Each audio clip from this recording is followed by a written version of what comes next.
Hi, I'm Melissa Buchanan, and in our first portion of health population, we were to find health facts about our community, and find what we excelled in, and as well as what we struggled with in our community.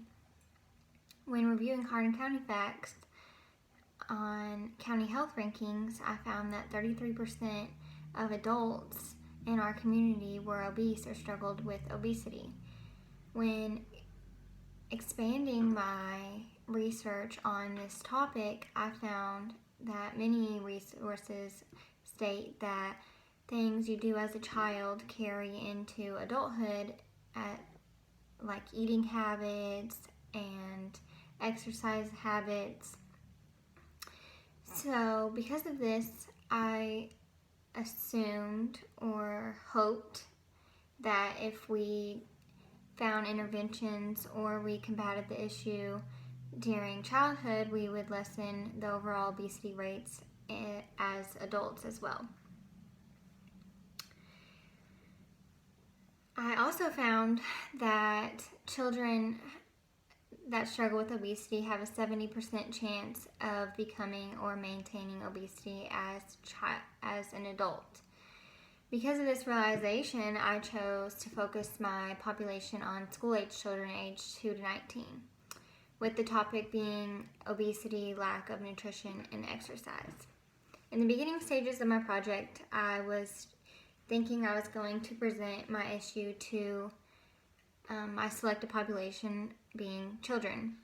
I later realized that many of the obstacles or barriers that stood in the way of living a healthy lifestyle for a child are out of their control, meaning the parents don't fix healthy dinners for the kids, or lunches or snacks, or aren't home or aren't able to give them the adequate time they need to participate in physical activity. And because of this, I chose to present to the parents of these children as well as a few of the children themselves.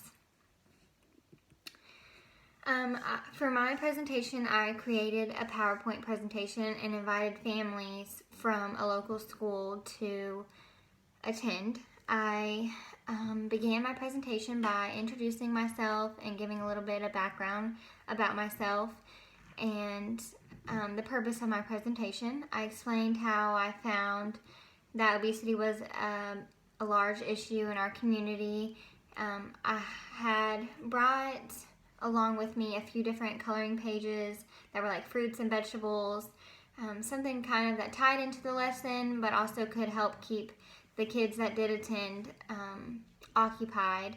And I also found this chart that was for a month, and the family would put on there the goal of how many new items the kids would try a month, and once you reach that goal, you get a reward. So you say it says Monday, Tuesday, Wednesday, Thursday, Friday, and Saturday, Sunday, and you tried a new item on Monday and Tuesday, then you get to color in Monday and Tuesday, and once you reach the goal that your family had set for you, then you get this reward. And that I found that to be a good tool in maybe helping or encouraging the children to try new things and try healthier options.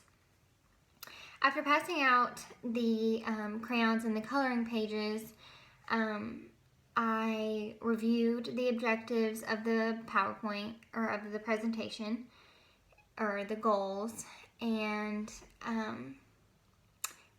then I moved on to a short video that explained why living healthy and exercising was important contributors to their children's health.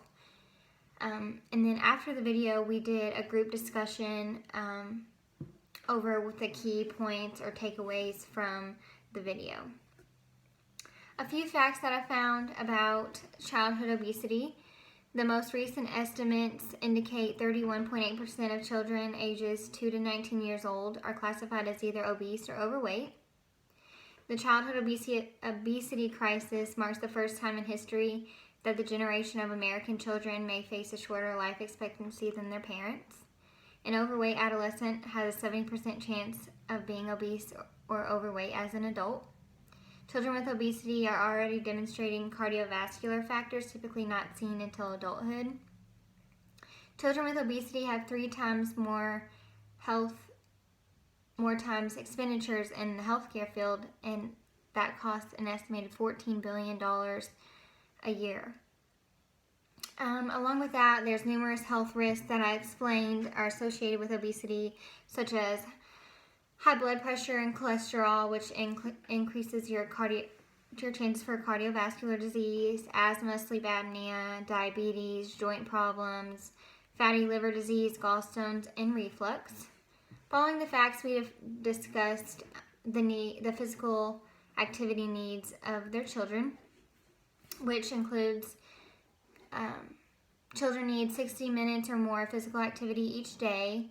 Aerobic exercise should count for 3 times that week, which would be brisk walking or running. They also need to engage in muscle strengthening, which is gymnastics or push-ups, pull-ups, whatever. That should be accounted for 3 times per week. Bone strengthening is also very important and should be accounted for at least 3 times per week as part of the 60 minutes. In addition to increasing the amount of physical activity the children need, I also explained the need to lessen the sedentary time, the screen time, and the time that they play video games, are on phone, iPads, what have you.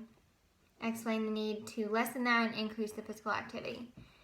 After discussing the physical activity needs, we moved on to the nutritional needs. And I composed a chart that explained the nutritional needs based on age and gender.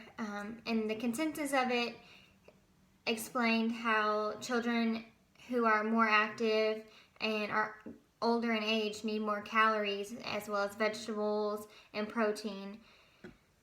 And also, I explained the need to decrease the sugar and the saturated fats, which is equally as important as increasing the amount of vegetables and protein and calories that they ingest.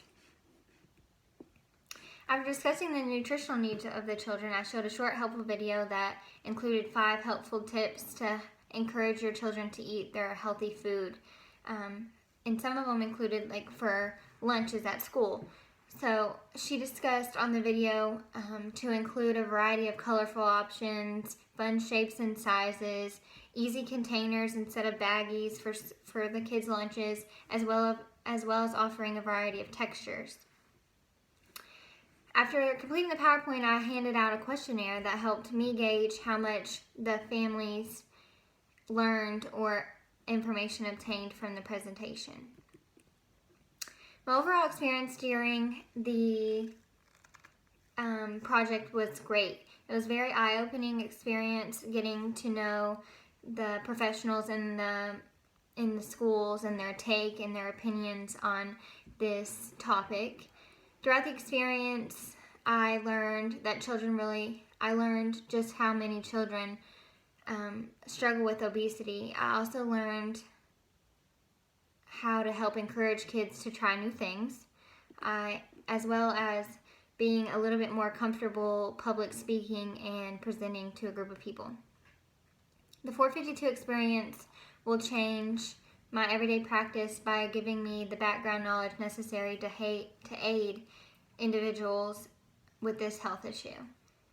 Thank you for listening. I can't wait to listen to everyone else's health issues and that you found were a struggle in your communities.